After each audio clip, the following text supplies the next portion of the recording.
You're listening to Urban Internet News, national news and information for and about people of color. Welcome to UIN. I'm Alexander Caden, along with Brooklyn Alexander. Indiana authorities are investigating a report of a black man who said he was pinned to a tree by a group of white people, an attack he likened to an attempted lynching. We get more from Yahoo News. Go, please, let him go. Please let him go.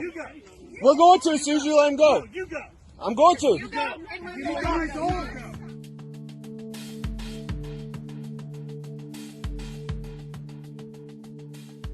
I'm John Hamilton. I'm the mayor of Bloomington, Indiana.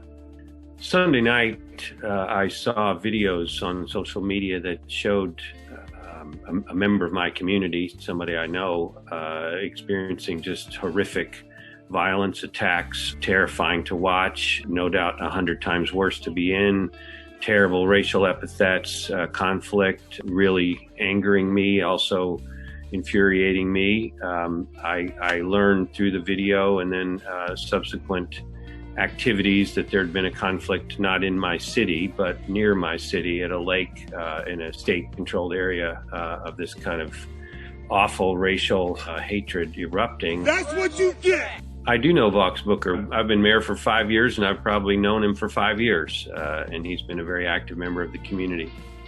I care a great deal, and I want to help my residents have justice. And of course, we want to stop this kind of thing from ever happening. The Walt Disney Company has signed a first-look deal with Colin Kaepernick and his production arm, Raw Vision Media. The partnership will focus on telling scripted and unscripted stories that explore race, social injustice, and the quest for equity, and provide a new platform to showcase the work of black and brown directors and producers. If crowd-counting experts, scholars, and recent polls are correct, Black Lives Matter is the largest movement in American history. A couple are facing felonious assault charges after a white woman pulled a gun on a black mother and her 2 daughters. Here's more from Local 4 Detroit. Not a lot of calm on display during this entire encounter. It all started, according to the sheriff, when Woostenberg was leaving the restaurant and she's supposed to have bumped a black teenager who was going in with her mother and sister. The teen thought she was owed an apology, and it escalated from there. You cannot just walk around calling white people racist. This is not that type of world. White people are racist. A screaming meltdown in the parking lot, hurling accusations of racism. Woostenberg's husband gets out of their van. Yeah, I said it. You say something, I'll beat your white. Tonight, he's been charged as well and fired from his job at Oakland University after the school saw the video. The Woostenbergs try to leave, and you hear thumps. That's when Jillian Woostenberg gets out of the van and pulls the gun. You gonna shoot me? Get the away. Oh! A Mississippi elections official has become the subject of social media fury when she tweeted that she was concerned about the increase in black voters. As a result of her statements, the integrity of elections in Jones County, Mississippi, under her overview, have been called into question. Homelessness could be one of the side effects of the coronavirus pandemic as moratoriums on evictions run out. Add to the equation the expiration of unemployment insurance at the end of the month. With no further federal support in place, housing advocates and legal experts predict a perfect storm is set to leave a severe eviction crisis in its wake.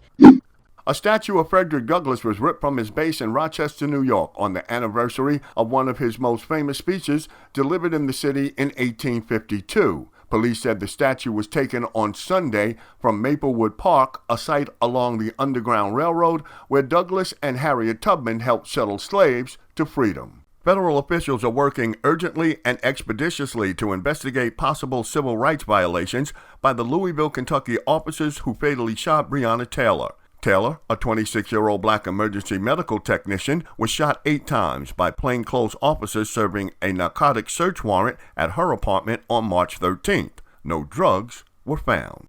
You've been listening to UIN. For news and information for and about people of color, visit our website at uinews.net.